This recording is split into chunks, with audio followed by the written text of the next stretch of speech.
Sonora Update. Selamat pagi sahabat Sonora, kembali Sonora Update hadir bersama saya Arya. Informasi pertama di Sonora Update hari ini, sahabat Sonora, nama Wakil Wali Kota Bogor periode 2019-2024, Dedi Rahim menempati posisi pertama dalam hasil survei elektabilitas Pilkada Kota Bogor 2024 yang digelar Lembaga Survei Indikator Politik Indonesia belum lama ini.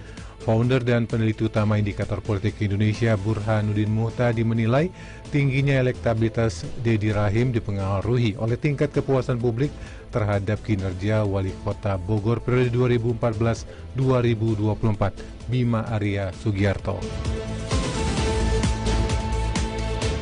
Sementara itu, sahabat Sonora, Menteri Pertahanan Republik Indonesia Prabowo Subianto menyatakan bahwa Indonesia siap memberikan kontribusi untuk upaya yang mengarah gencatan senjata di jalur Gaza Palestina. Prabowo yang juga merupakan presiden terpilih mendorong gencatan senjata permanen di Gaza.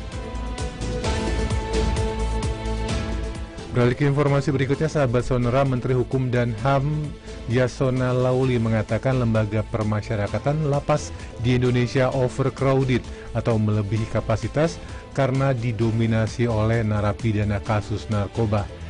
Yasona mengaku heran dengan banyaknya napi kasus narkoba yang mendominasi. Dia menyebut napi yang dihukum karena kasus pencurian kalah jumlahnya.